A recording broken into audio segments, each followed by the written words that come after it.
Bom dia a todos. Bom dia, Eduardo. Bom dia, Thaís.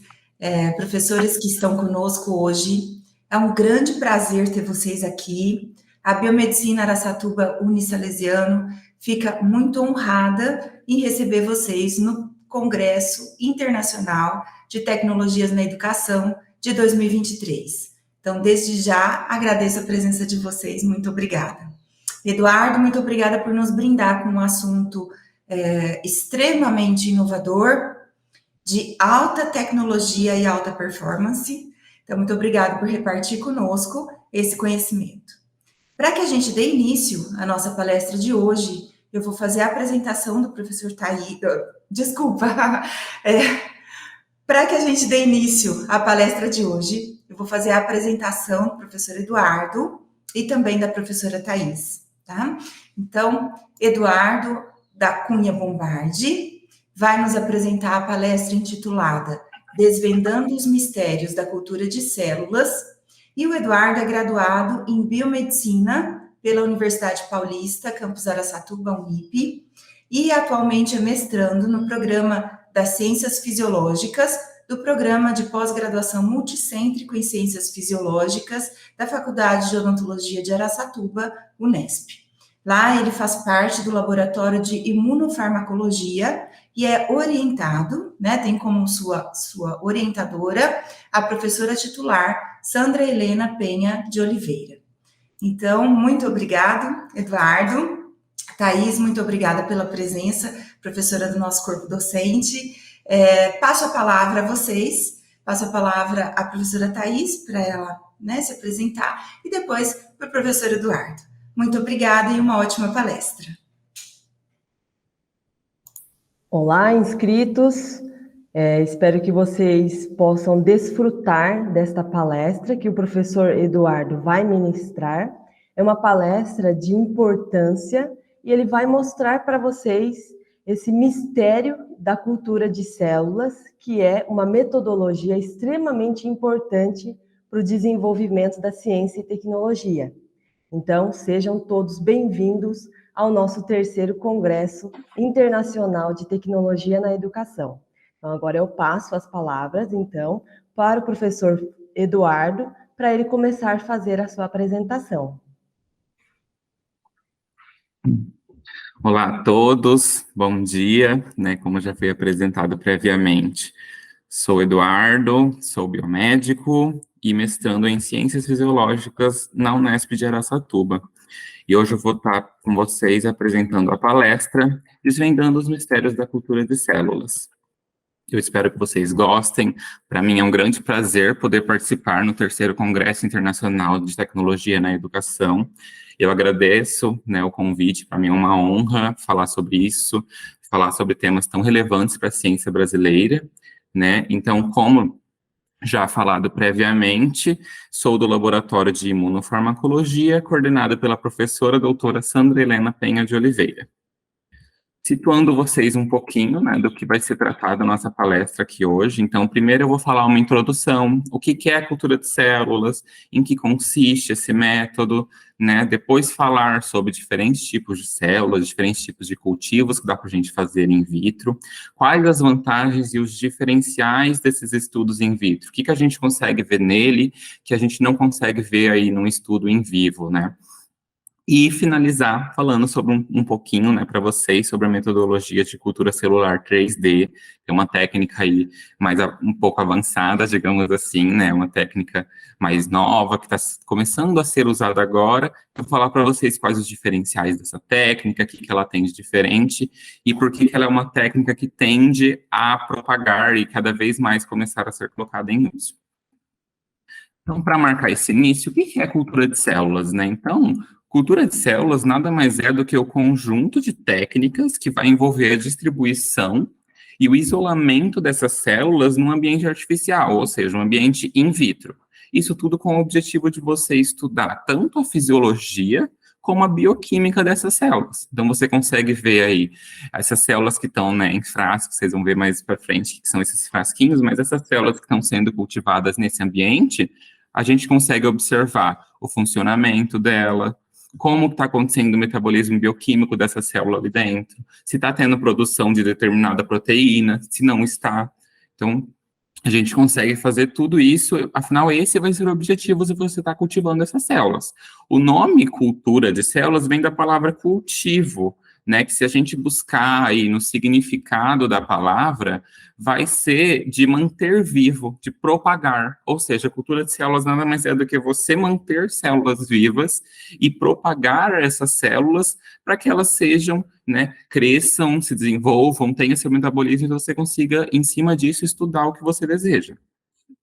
Dando um contexto histórico aí, a cultura de célula muito se engana quem pensa que ela é uma coisa muito nova. É uma técnica muito avançada, sim, e hoje em dia, é claro que mudou muito de quando foi criada, mas ela surgiu lá no início do século XX, pelo Harrison e pelo Carroll. Ela surgiu como um método para a gente poder estudar o comportamento das células animais livre das variações sistêmicas. Ou seja, o que é isso? Se eu quero, às vezes, estudar uma célula óssea no animal, eu não posso descartar que essa célula está sendo influenciada pelos diferentes sistemas do ser vivo, né? Então, a gente tem o sistema cardíaco que está influenciando nessa célula óssea, a gente tem o sistema muscular, o sistema endócrino que influencia muito em tudo.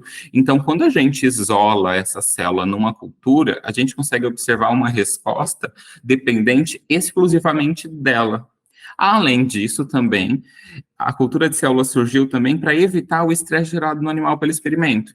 Novamente, se a gente está fazendo um experimento com um animal, com determinada célula, esse experimento ele vai gerar um estresse nesse animal, e esse estresse, grande parte das vezes, vai influenciar, vai acabar afetando os resultados que a gente vai ter nesse experimento. Então, quando a gente, né, isola essas células em cultura, a gente tira o estresse gerado pelo animal. A gente sabe, né, que todo ser vivo, se a gente parar para olhar, seja uma planta, seja um animal, uma bactéria, todo ser vivo, ele pode ser unicelular ou pluricelular. Independente, todo ser vivo tem célula. Todo ser vivo é composto de célula. Por quê? Porque a célula nada mais é do que a unidade básica, né, a unidade primordial desse ser vivo. Então, se a gente sabe que todo ser vivo tem essa unidade básica em comum, é muito interessante a gente, né, já olhando por essa ótica, a gente já vai perceber que é muito bacana a gente estudar a cultura de células.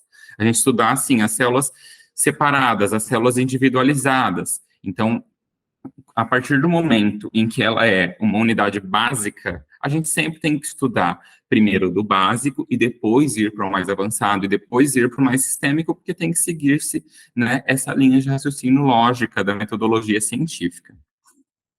Demonstrando para vocês um pouquinho tudo que a gente consegue observar na cultura de células, né? Às vezes fica meio abstrato para quem não trabalha com isso. Ah, tá, eu vou cultivar minhas células ali, mas o que eu consigo ver com isso, né? O que eu consigo estudar com isso aí? Então, a gente consegue ver, por exemplo, a produção de citocinas e proteínas. Se eu quero ver como é que tá a resposta inflamatória dessas células, geralmente, né, associada a algum estímulo. Então, vamos supor que eu coloco um fármaco, né, já puxando esse gancho de estudar farmacologia e toxicologia, vamos supor que eu coloco um fármaco para essas células e eu quero saber se ele é tóxico, e ele não necessariamente é tóxico, mas ele gera uma resposta inflamatória muito alta, então ele gera com que essa célula produza muita citocina. A gente consegue ver isso em cultura. A gente consegue também ver os receptores dessas células como estão. Por metodologia, geralmente, de ELISA ou por Western blot, a gente consegue ver como é que essa célula está de receptores, como que está sendo essa expressão de receptores.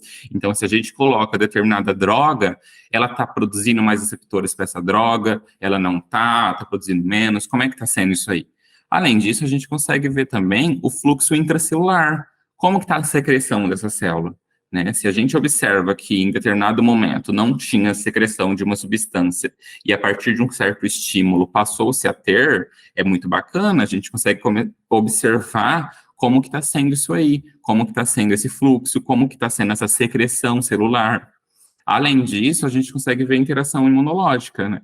Eu sou suspeito para falar, né, porque eu sou do laboratório de imunofarmacologia, mas é muito bacana isso, que a gente consegue ver produção de anticorpo por essas células, a gente consegue ver a interação dos anticorpos já produzidos com as células existentes nessa cultura.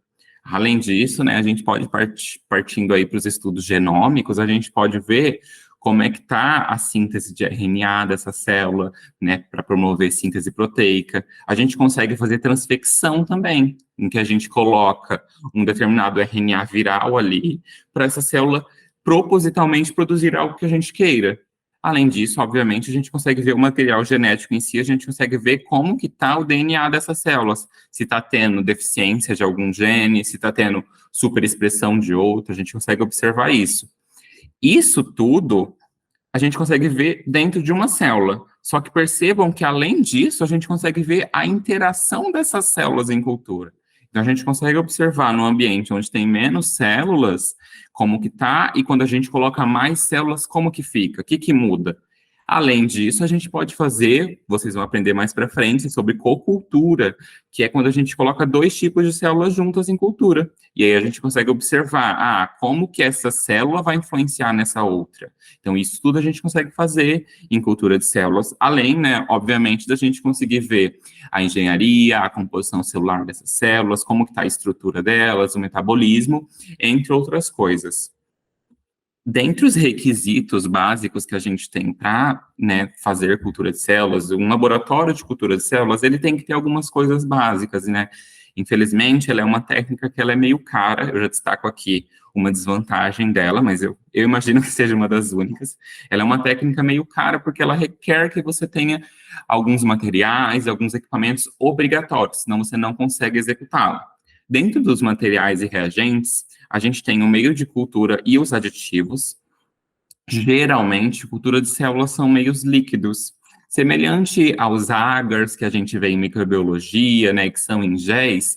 O meio de cultura, ele é um líquido que tem todas as proteínas, ele tem tudo que a célula precisa, né, os açúcares, os fatores de crescimento, até mesmo alguns hormônios que são importantes para o crescimento dessas células. Tudo está nesse meio de cultura. Além disso, a gente consegue colocar aditivos. Então, muitas vezes, por exemplo, para estudar-se diabetes, a gente coloca mais glicose nesse meio, porque com mais glicose a gente vai induzir essa diabetes in vitro. Entre inúmeros aditivos que a gente pode colocar ali. Antibióticos, a gente sempre coloca antibiótico nos meios de cultura, porque por se tratar de um ambiente muito favorável à proliferação e ao crescimento, né, de seres vivos no geral, às vezes, se a gente não segue tudo certinho, pode-se crescer bactérias, pode-se crescer fungos, então a gente coloca sempre ali um antibiótico, um antifúngico, né, um antimicótico, é sempre importante a gente estar colocando nesse meio para evitar, né, como um preventivo mesmo. Além disso, a gente precisa de soluções tampão para fazer uma manutenção nessas células, às vezes a gente precisa lavar essas células, né, mais para frente eu vou explicar para vocês sobre isso. A gente precisa de frascos e placas, que é onde a célula vai ser de fato cultivada, né? As células, elas precisam de uma superfície adequada para esse crescimento acontecer de forma saudável, acontecer, né, de preferência de forma uniforme, então a gente precisa desses materiais. Além disso, como rotina, né, materiais aí ou descartáveis ou estéreis, a gente precisa de tubos e pipetas sorológicas. Isso é importante eu destacar para vocês.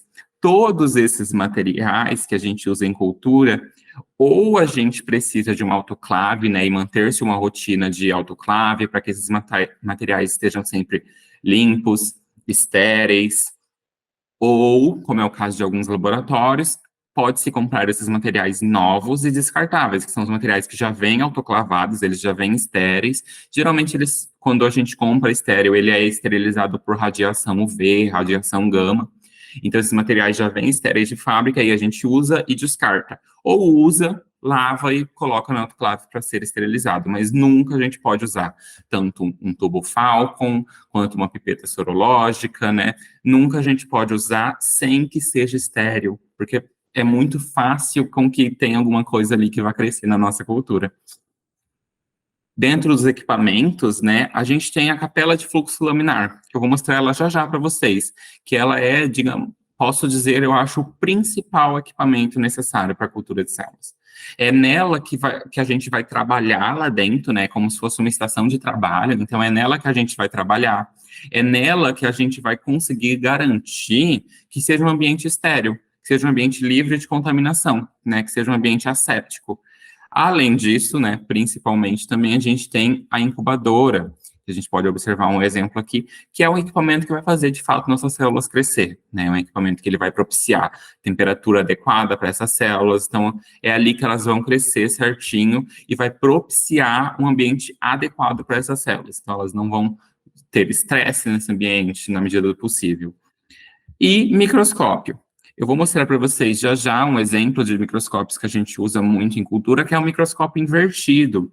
Mas dá também para usar o microscópio comum, dependendo do objetivo da cultura, né? Isso tudo vai depender muito do tipo de célula cultivada, entre outros fatores.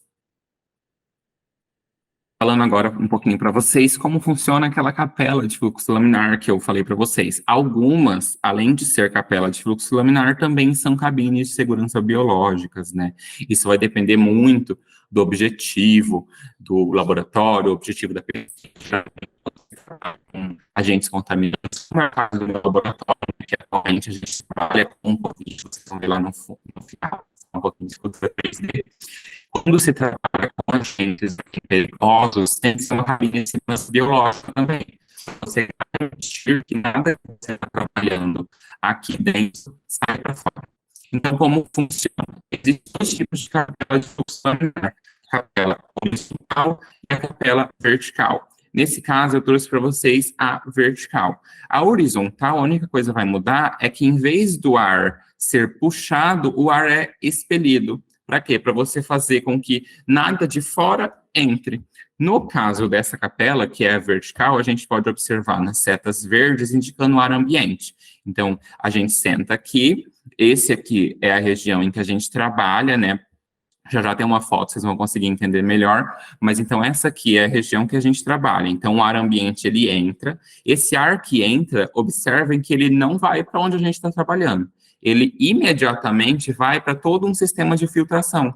Então, ele passa por esse equipamento, sobe e aqui dentro ele vai ser filtrado, tanto por um pré-filtro, quanto por um filtro EPA, que a gente fala, que é um filtro que tem uma membrana muito com os poros muito pequenininhos, então é muito difícil, né? Geralmente, nenhuma bactéria, nenhum fungo consegue passar por esse filtro. Então, esse filtro é de extrema importância nesse equipamento. E requer, né, manutenções de tempos em tempos, esse filtro tem que ser trocado. Observem também que aqui em cima tem uma possibilidade de entrar ar ambiente, só que para isso tem um pré-filtro aqui em cima também, para garantir que esse ar vai ser super filtrado.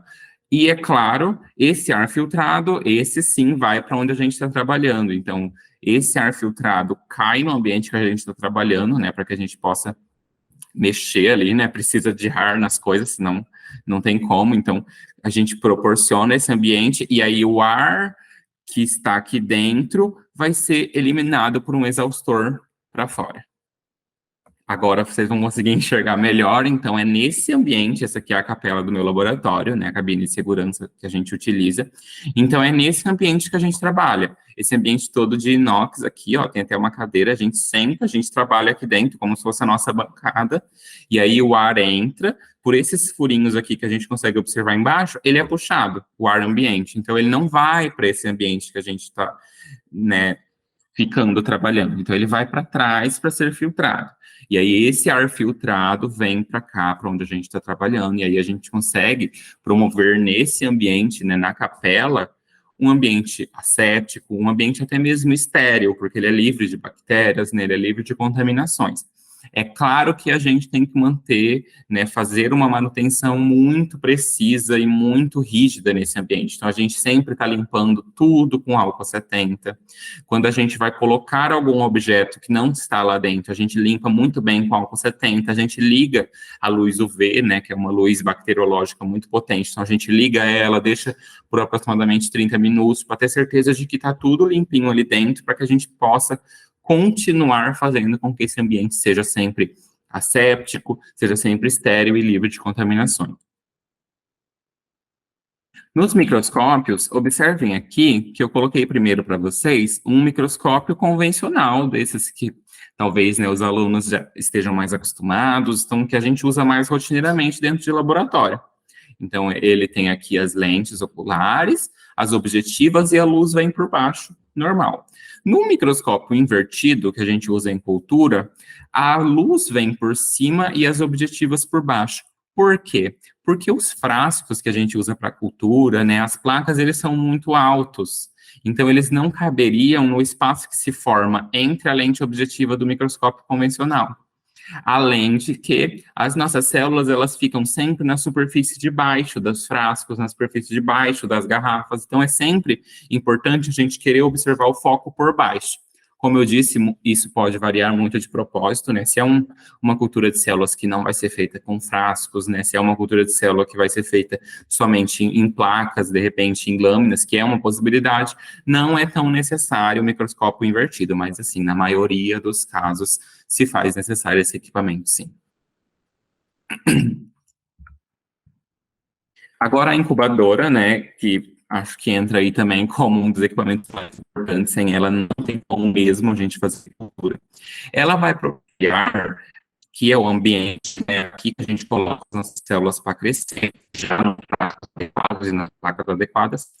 Ele é um equipamento que vai fazer do que propiciar um ambiente onde a temperatura, a umidade e a concentração de gás carbônico, né, de CO2, sejam sempre controlados.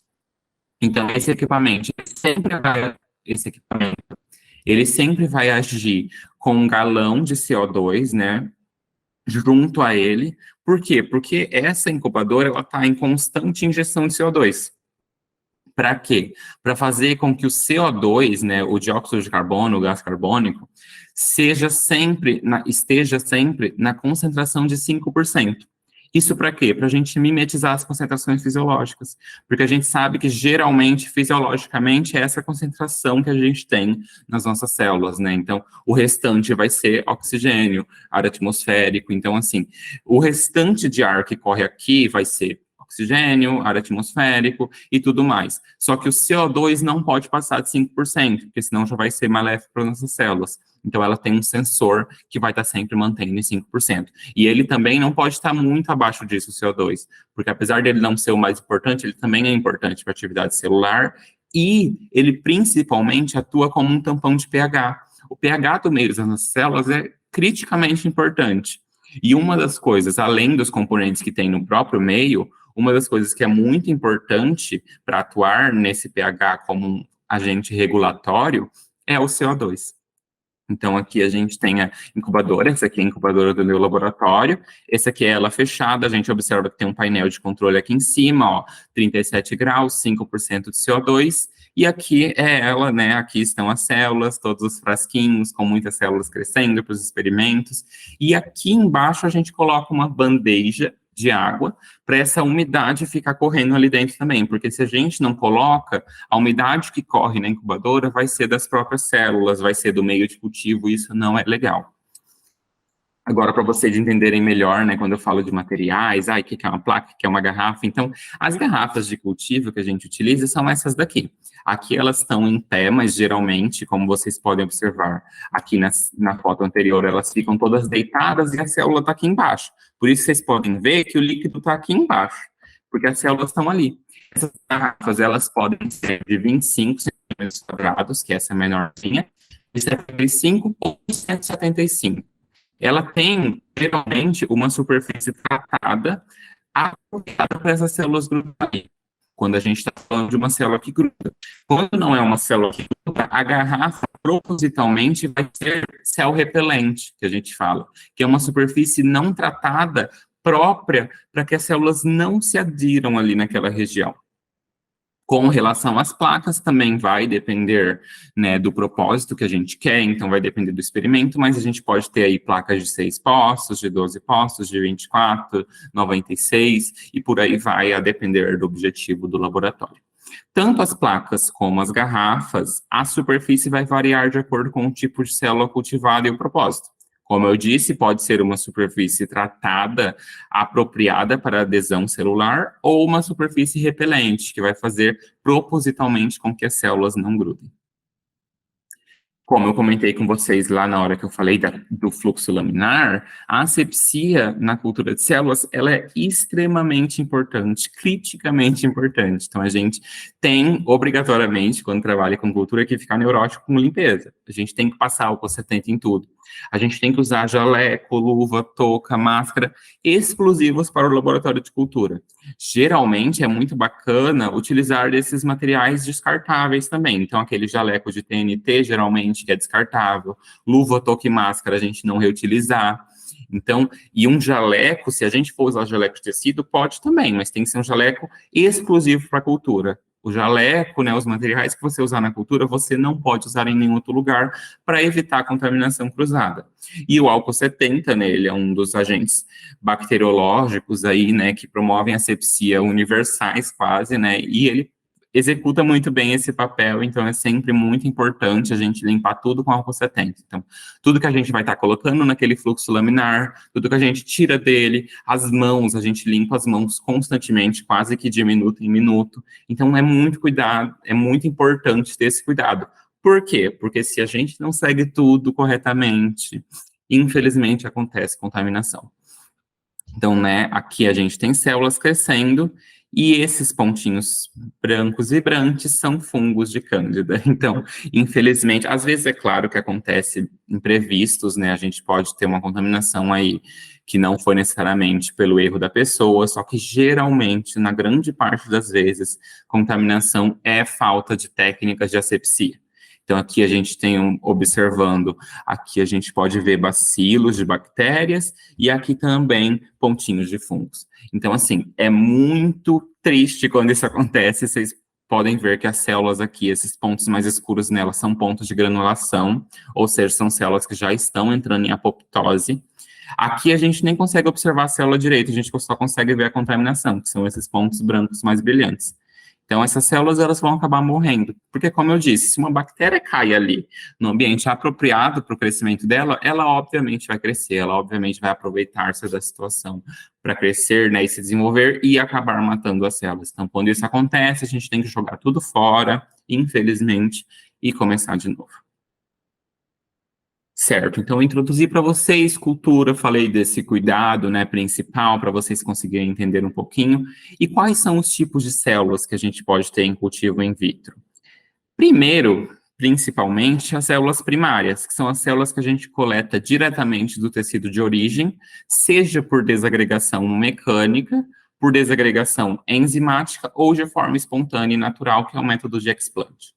Então, essas células aqui, a gente pode cultivar coletando direto os animais, seja de um rato, de um coelho, de um humano mesmo. Então, a gente pega um pedacinho do tecido e promove com que essas células sejam desgrudadas. A gente pode fazer isso triturando esse tecido, né, a desagregação mecânica. A gente pode fazer isso com uma solução enzimática, que vai propositalmente fazer com que as células se desgrudem. Ou, de forma espontânea, que a gente coloca esse tecido em cultura e as células por conta própria migram. Não é todo tecido que tem como fazer essa migração espontânea, mas nos que são possíveis é muito bacana de ser feito, sim. Essas células primárias, o principal delas é que elas guardam as características do tecido de origem, né? Por serem coletadas diretamente do animal, diretamente do tecido, elas vão guardar as características, elas vão mimetizar adequadamente as células da qual ela vem, né, da onde ela vem.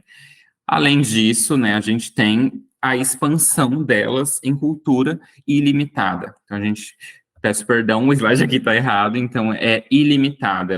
A gente não pode propagar elas infinitamente, né, infelizmente.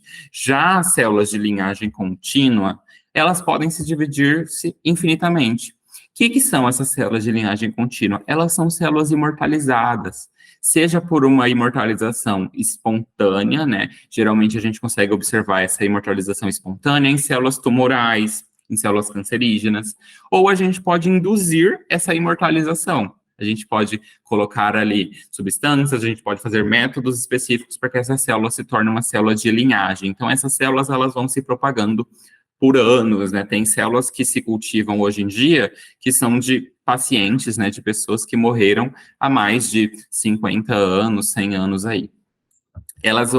O principal ponto delas é que elas têm alta proliferação.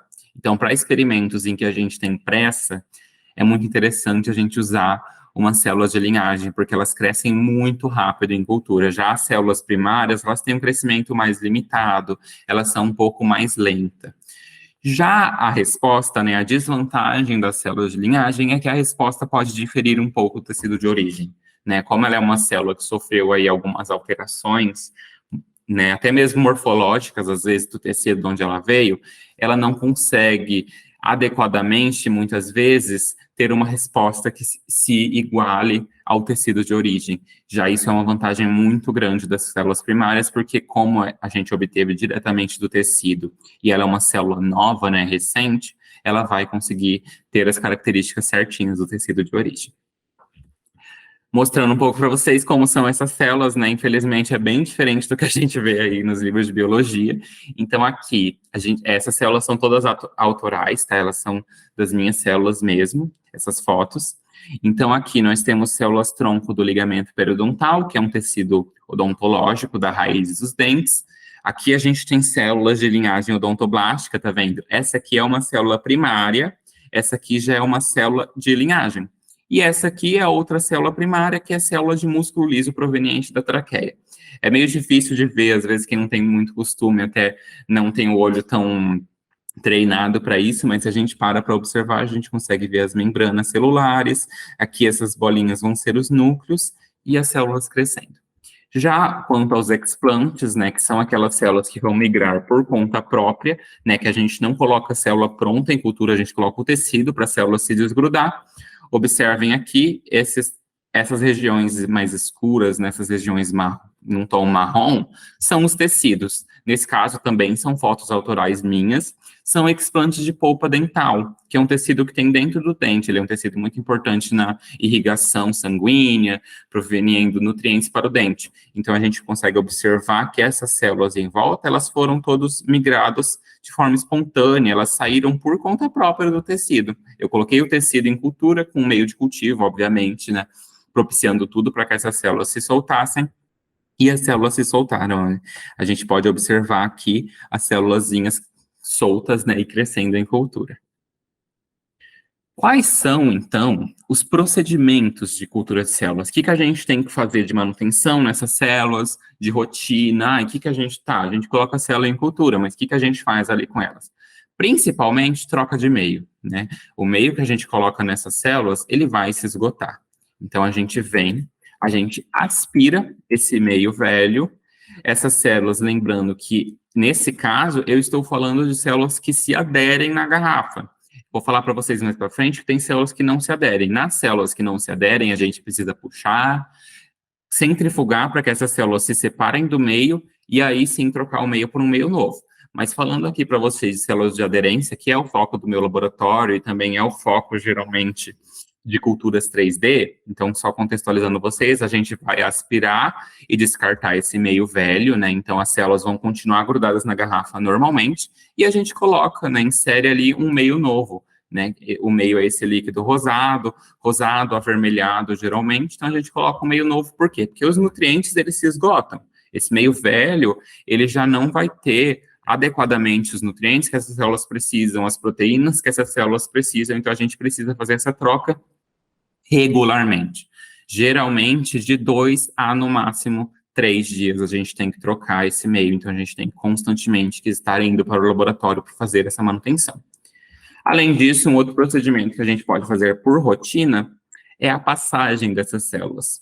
Por quê? Observem que as células que se grudam, uma hora ou outra, elas vão lotar essa garrafa. Aqui a gente tem um frasquinho, elas vão lotar essa garrafa. E isso não pode acontecer, porque quando lota, acontece uma coisa que a gente chama de inibição por contato, né? O contato a longo prazo que essas células são expostas, ele vai fazer com que essas células comecem a se soltar e morrer. Então, de vez em quando, a gente tem que fazer essa passagem. Como? A gente vai fazer a desagregação dessas células, né? A gente vai propositalmente soltar elas da garrafa. Isso pode ser por uma solução também enzimática, ou a gente pode fazer de forma mecânica mesmo, raspando, né? Obviamente, de forma delicada, para não matar essas células. Então, a gente raspa e faz com que elas soltem. Aí, a gente vai centrifugar. Então, esses tubos, a gente vai conseguir obter os pellets celular. Na região inferior aqui do tubo, a gente consegue observar que um pellet se formou, e a gente passa para novas garrafas, novos frascos. Então, geralmente, quando a gente está fazendo passagem, Quando é uma garrafa, vira duas. Então, porque a gente quer promover a expansão dessas células, a gente quer produzir mais células e a gente quer dar mais espaço para elas. Quando a gente fala de células de linhagem, que são células imortalizadas, a gente pode fazer também o congelamento dessas células. Então, eu já fiz meu experimento, ou está sobrando célula, tem muito crescendo, a gente faz o congelamento dessas células. Como elas são imortalizadas, a gente consegue armazenar elas aí em nitrogênio líquido eternamente. Então, a gente consegue fazer esse congelamento. É muito importante que esse congelamento seja feito de forma lenta, para que esses cristais, né, evitem a formação de cristais de água no interior dessas células, e que esses cristais não venham a romper a membrana celular. E depois, a gente armazena no nitrogênio líquido, como eu disse, de forma eterna, né? É claro que nada é eterno, mas a gente consegue armazenar aí por anos e anos e anos. Se for mantido sempre no nitrogênio, no nível adequado, essas células podem ficar ali infinitamente. Então, agora, eu falei dos diferentes tipos de cultura com relação à origem delas, e agora com relação à aderência, né? Eu estou falando para vocês, cultura que gruda, cultura que não gruda na garrafa. O que é isso? Então, quando a gente fala de uma cultura de aderência, ela é uma célula que vai grudar na placa, na garrafa. Então, elas são células que se aderem à superfície e elas dependem, inclusive, dessa aderência para elas conseguirem se proliferar. E são células que a gente vai conseguir colocar em cultura, depois de uma incubação estática, né? Obviamente, a gente não pode ficar mexendo na garrafa e na placa, senão a célula não vai conseguir grudar, mas depois de uma incubação estática, a gente consegue observar que as células começam a se grudar. Essa aderência, né, ela acontece por meio de proteínas. Então, essa célula ela vai produzir proteínas de ligação específicas que faz com que elas consigam grudar na garrafa, né, se aderir ali na superfície e ficar. Tanto que a gente troca o meio de cultura e a célula continua grudada. Tem as células também não aderentes, né? Elas estão cultivadas suspensas no meio de cultura, elas não se grudam e propositalmente a gente cultiva elas, como elas não têm essa natureza de se grudar, como eu disse para vocês, naquela garrafa ou naquelas superfícies que são repelentes, que fazem com que as células não se grudem. Agora, com relação ao formato, né, de cultura, digamos assim, a gente tem a cultura de células 2D, que é uma cultura, é a cultura mais, vamos dizer assim, inicial, né?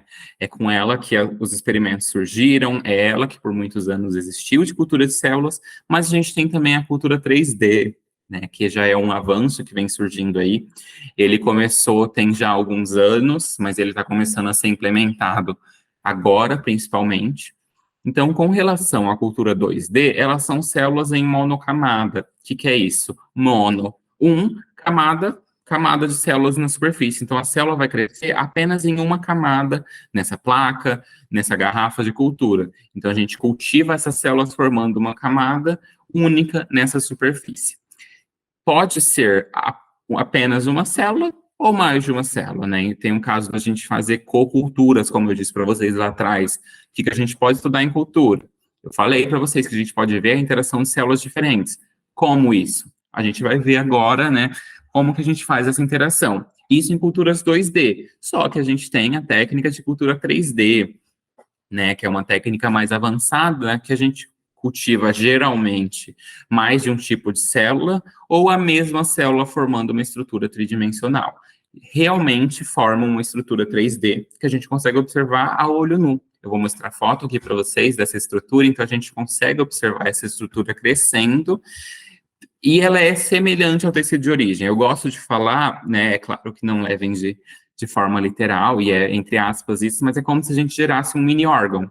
A gente consegue colocar ali as células constituintes para formar esse tecido 3D em cultura que vai ser muito semelhante ao tecido de origem.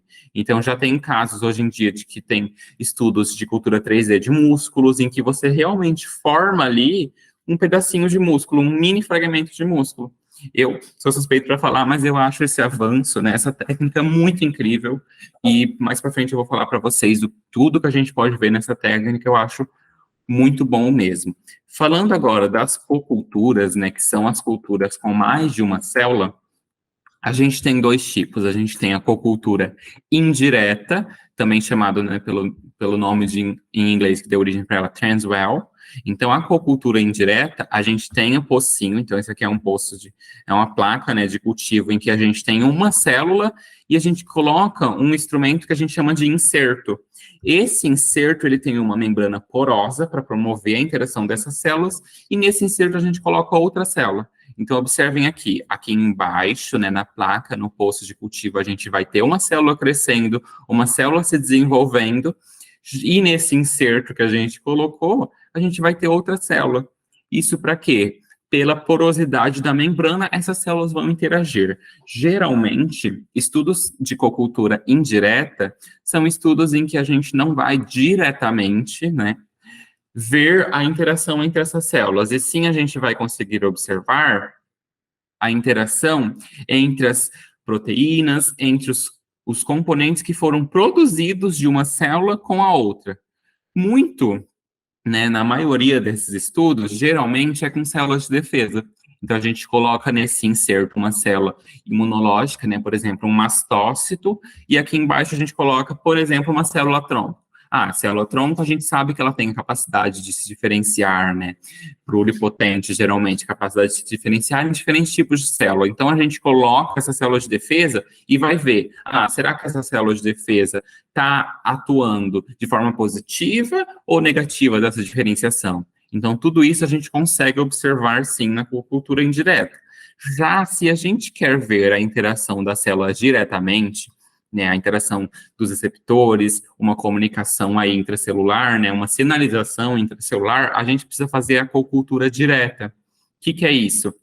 A gente tem as células crescendo em cultura separadamente e a gente vai juntar elas duas na mesma superfície, na mesma região. Então, observem, né, só como um exemplo, essa célula verdinha aqui, vamos supor, né, só com um exemplo de forma figurativa, que também é uma célula de defesa, e essa célula vermelhinha, vamos supor que é uma célula tronco de medula óssea. Então, a gente tem as duas crescendo separadas em cultura, com o metabolismo delas adequado, né? Obviamente que para a gente juntar as duas, a gente tem que ter certeza de que as duas estão muito boas e muito adequadas para o uso antes de juntar, mas depois a gente faz essa junção e coloca as duas na mesma superfície. Frente a isso, a gente vai conseguir observar. Então, quando eu juntei, eu vi que essa célula-tronco não ficou muito legal, ela não conseguiu se diferenciar muito bem, ela já não se proliferou muito bem, ou pode ser o contrário, quando eu coloquei, nossa, ela cresceu muito melhor. A gente consegue observar que essa diferenciação celular conseguiu acontecer de forma muito melhor. Então, é muito bacana esses estudos de cocultura para a gente ver sinalização intracelular, né, para ver a interação dessas células. Essa forma, né, de cocultura indireta, que é com um inserto, ela já é considerada uma modalidade de cultura 3D. Uma cultura 3D indireta, porque você já não está tendo só uma monocamada, você já está tendo mais de uma camada de célula crescendo. Mas é claro que o foco das culturas 3D não são esses. Então, começando a falar, né, da cultura 3D propriamente dita, a cultura 3D direta e não a indireta, porque a de inserto a gente considera como indireta, primeiro de tudo eu vou destacar uma técnica que foi uma das primeiras a existir de cultura 3D, que é a técnica de matriz gel. Então, a gente tem uma matriz gel, que é esse material de silicone, geralmente. Na verdade, o material em si é o próprio matriz gel, mas eu falo de silicone porque ele se assemelha muito. Ele é rígido, porém, ao mesmo tempo, ele não é, assim, tão rígido a ponto das células não conseguir crescer ali dentro. Então, como ele é um material sólido, a gente coloca as células dentro dele e essas células vão crescer formando estruturas, formando o organoide, né, a estrutura 3D de fato ali dentro. Depois, quando essas células já atingiram todo o crescimento que a gente queria, a gente corta esse material e faz o processamento histológico dessas células. Então, aí a gente vai conseguir observar, né, se esse crescimento foi como a gente queria, né, como que aconteceu esse crescimento, então, na matriz gel. Porém, hoje em dia já tem-se outras técnicas que foram desenvolvidas. Então, a gente tem aí, uma delas é a técnica de gota suspensa. Então, observem que isso aqui, em azul, é o suporte da placa, em vermelho é o poço de cultivo. Superfície não aderente. Por que é não aderente nesse caso? Propositalmente, para as células não se aderirem nessa superfície, porque se elas se aderirem, elas vão formar uma monocamada. A gente não quer. Então, a gente coloca células que tendem a grudar nas coisas e células geralmente de matriz extracelular, né? Então, que vão gerar uma estrutura 3D ali. Então, essas células, como elas não grudam no poço de cultivo, espontaneamente elas grudam entre elas e formam essa estrutura 3D. Né? Além disso, a gente consegue fazer a gota suspensa, né? Tem esse nome exatamente por ser suspensa. Então, a gente consegue colocar essa gotinha suspensa numa superfície e, obviamente, como vai ficar suspensa pela gravidade, essa célula tende a cair, né, ceder para a região de baixo, e como ela cede, ela não encontra nada para ancorar ela, nada para ela se aderir, ela forma essa estrutura 3D. Né, vai formar o que a gente costuma chamar aí popularmente de organoide, é o nome que a gente dá a essa estrutura 3D. Agora, uma das últimas técnicas que vamos dizer assim, né, desenvolvida é a técnica magnética de levitação. A gente pega essas células e coloca nelas nanopartículas magnéticas, que são as estruturas amarelinhas, que a gente observa aqui para você.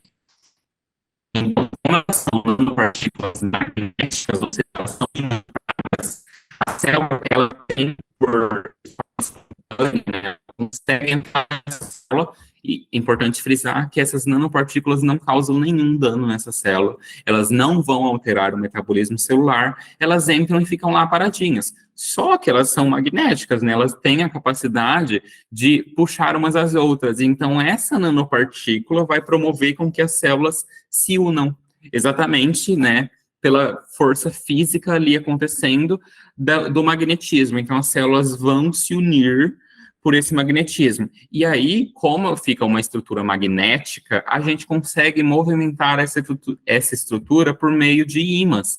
Então, a gente tem aqui um poço de cultivo, porque apesar de ser uma estrutura 3D, a gente tem que trocar o meio dessas células, elas têm que continuar tendo proteínas, constituintes para sobreviver. Então, essa célula está nesse líquido, a gente coloca um ímã em cima, espontaneamente, né, e de forma instantânea, esse organoide sobe, ele levita. Por isso que é a técnica que a gente chama de levitação. Então, quando a gente coloca um ímã, ele é um ímã apropriado, ele já vem num suporte adequado para a gente colocar em cima dessa placa para que todos os organoides subirem. Então, a gente coloca essa estrutura magnética e o organoide é puxado para cima, ele vai levitar. Então, fazendo isso, a gente geralmente consegue fazer estudos em que a gente quer ter a interação do ar nessas células. Eu cito o exemplo do meu laboratório, em que a gente está estudando o COVID-19. A gente faz um organoide de traqueia.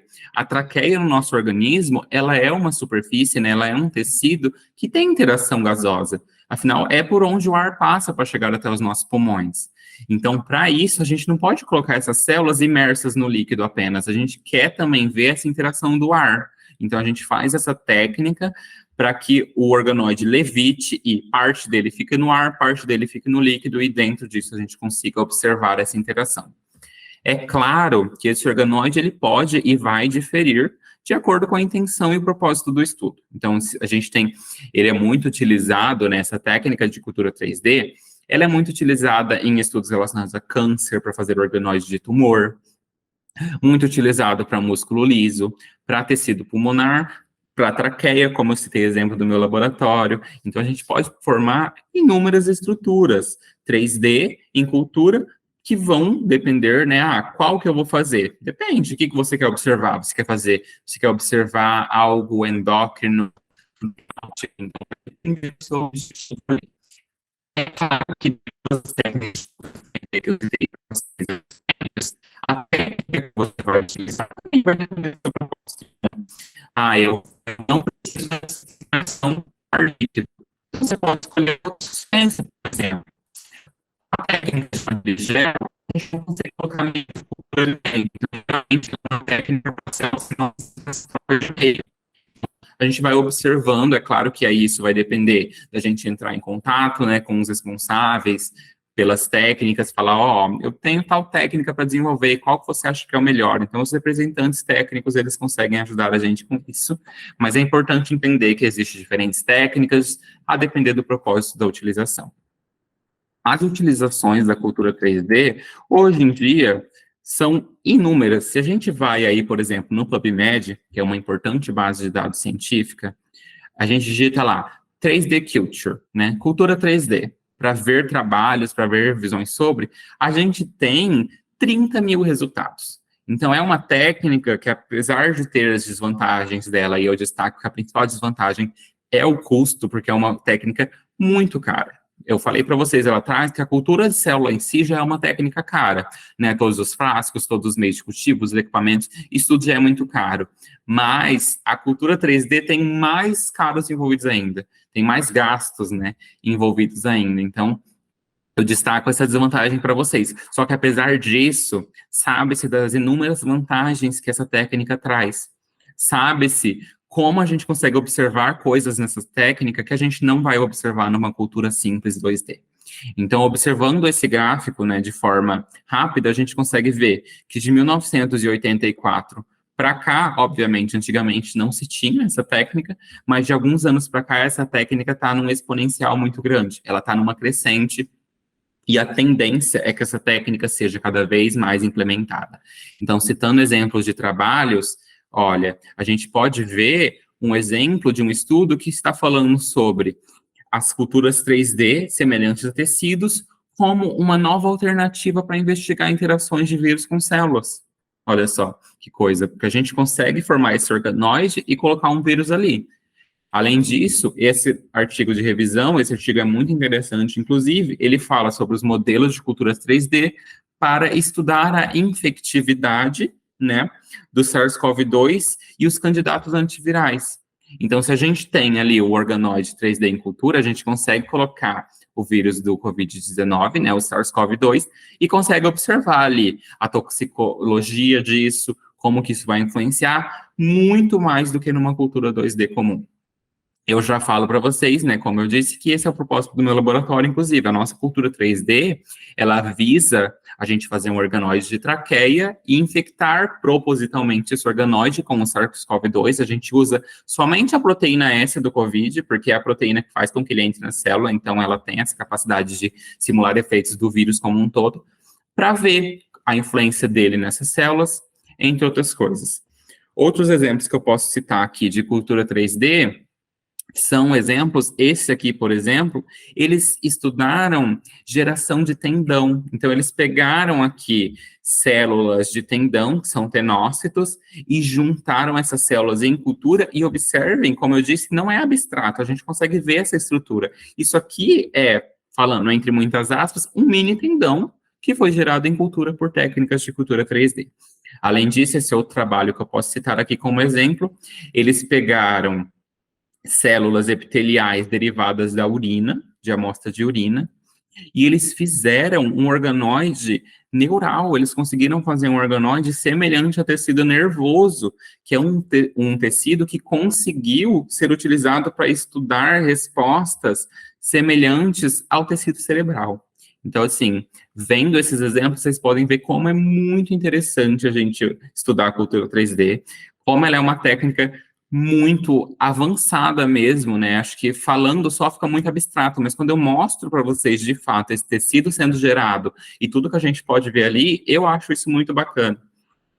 Então, a cultura 3D de traqueia para estudo sobre Covid-19, que é o caso do meu laboratório, a gente consegue observar. Eu dei um zoom aqui para vocês conseguirem observar melhor. Essa estrutura marrom, né? Essa bolinha que foi formada é uma traqueia. Então, eu vou mostrar para vocês já o corte histológico disso, a gente consegue observar como se fosse um tubo, realmente como a gente vê em vivo.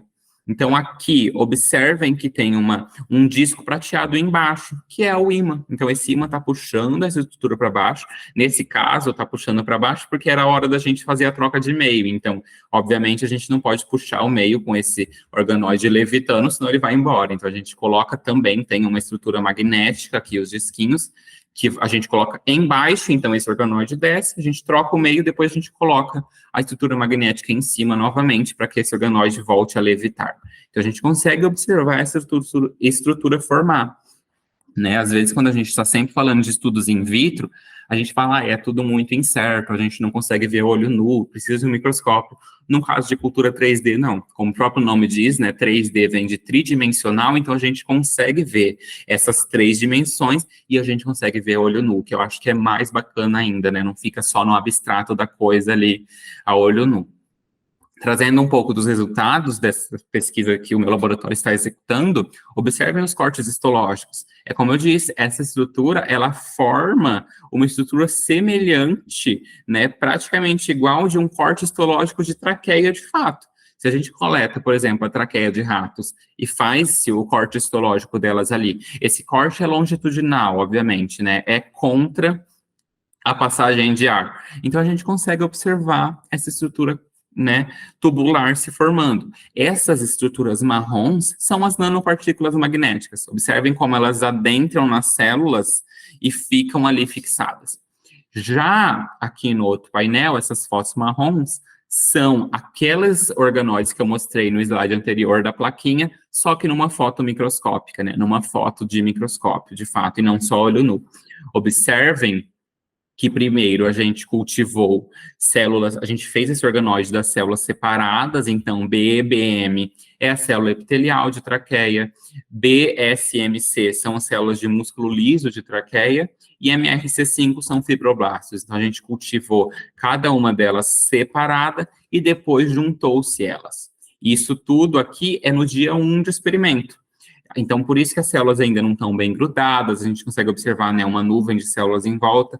Porém, quando a gente passa a olhar essa estrutura depois de 7 dias, olha como ela ficou fixa, formou de fato uma estrutura 3D bem delimitada, sem células soltas. Então, de fato, a gente consegue formar sim essa estrutura. Eu quis destacar para vocês esses resultados para sair do imaginário da coisa, né, e vocês de fato conseguirem observar essa estrutura, ver como se dá esse comportamento e ver tudo que a gente pode ver, né, observar tudo que a gente pode ver numa cultura 3D, que é uma técnica importantíssima para a ciência brasileira atualmente, não só brasileira, né, mundial. Ela foi uma técnica importantíssima na pandemia para descobrir-se farmacologias, estudar interações do Covid-19 com as células, e ainda se faz muito importante, né? Eu destaco aqui para vocês o estudo do meu laboratório, entre inúmeros outros estudos que conseguem, através dessa técnica, ter resultados muito importantes.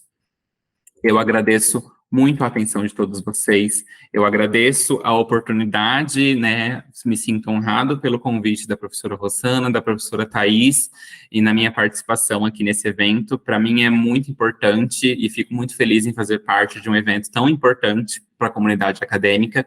Qualquer dúvida, eu me encontro à disposição. Vocês podem me contatar pelo e-mail que está na tela. E obrigado a todos. Professor Eduardo, nós é quem agradecemos a sua participação, brilhante palestra. Nossa, eu aprendi bastante com a sua aula, né? Trazer muitas fotografias, né? Dos experimentos do seu laboratório, dar uma ideia, né, para os nossos inscritos como que é essa questão da cultura celular, né? Que às vezes fica muito abstrato para quem nunca teve o contato com essa metodologia. Então, agradeço demais a você, professor Eduardo, por ter aceito o nosso convite e estar contribuindo aqui para o conhecimento de nossos alunos. E você mostrou muito bem, né, esta evolução da cultura celular, né, que é uma ferramenta imprescindível, né, e realizada hoje em dia a nível mundial e que vem contribuindo, né, de fato, para a evolução, né, para o desenvolvimento da ciência e tecnologia. Então, mais uma vez, eu agradeço a você, professor Eduardo, e em nome do Unisalesiano, da coordenação do curso de Biomedicina e o curso de Biomedicina, agradecemos, então, a sua participação. Tenho certeza que os nossos inscritos puderam aprender demais com a sua aula, e isso, com certeza, vai contribuir com a formação de nossos alunos. Então, muito obrigada pela sua participação.